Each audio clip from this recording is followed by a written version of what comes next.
नमस्कार, मैं कुमार शरद चंद। मेरे चैनल शरद हस्तरेखा में आपका बहुत बहुत स्वागत है। तो आज हम बात करेंगे कर्ज योग का। हाथ की बनावट कैसी होती है, या कौन सी रेखाएं होती है, या कौन सा चिन्ह होता है जिससे जातक निश्चित रूप से कर्ज लेता है, इस पर आज हम चर्चा करेंगे। अगर अनामिका उंगली, ये अनामिका है,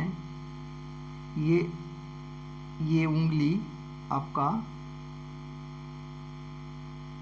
ये अनामिका है और ये तर्जनी है। जिस व्यक्ति का अनामिका उंगली तर्जनी उंगली से लंबी होती है, यहाँ पर देख रहे हैं, ये अनामिका उंगली है जो तर्जनी से लंबी है, ऐसा व्यक्ति रिस्क व्यक्ति होता है।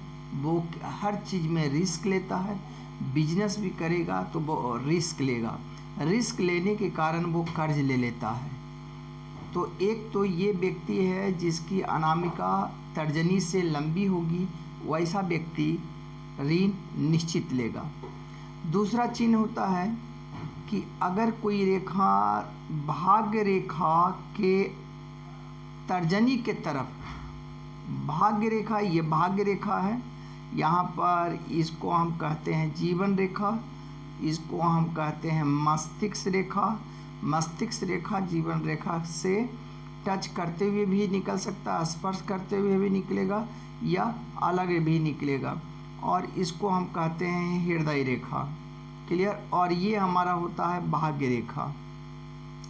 अगर भाग्य रेखा पर पर्वत पर, शनि पर्वत पर अगर तर्जनी के तरफ अगर कोई काला बिंदु हो जो भाग्य रेखा से नज़दीक हो, ये काला बिंदु, ये काला नहीं बना, इसको हम मिटाते हैं, इसको हम मिटा देते हैं। ये काला नहीं बना, काला हम आपको कलर में लेके दिखाएं।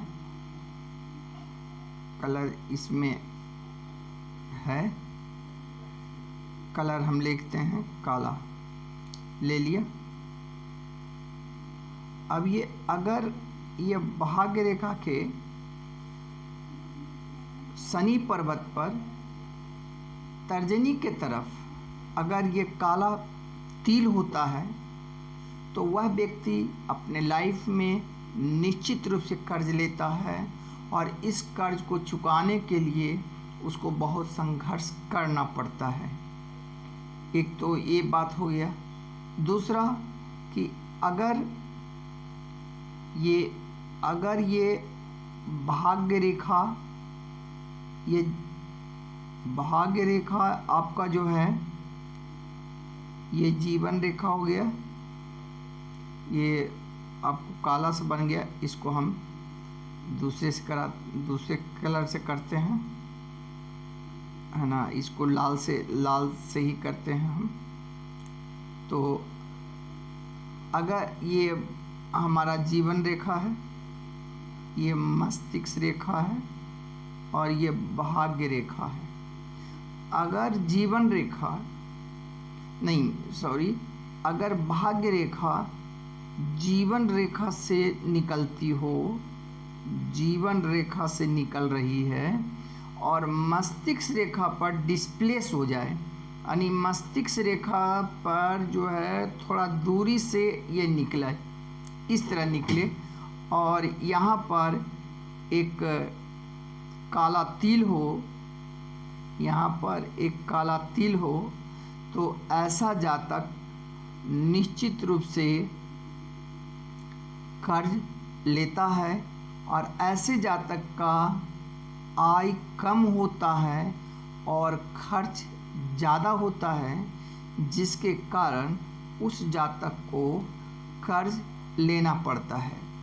और एक बात और आप जानें कि अगर कोई भाग्य रेखा मस्तिष्क रेखा पर पहुंचकर वहां से डिस्प्लेस होकर फिर भाग्य रेखा निकलता है, तो ऐसा जातक उस एज पर निश्चित रूप से अपनी चली हुई बिजनेस को पूरी तरह से स्टॉप करता है और एक नई बिजनेस को वो खोलता है।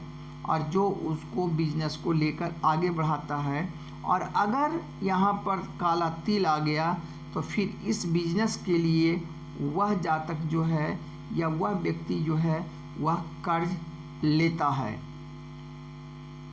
और कर्ज लेने का तरीका और इसमें है, कुछ निशांस आपको बता रहे हैं जो कर्ज लेने का है।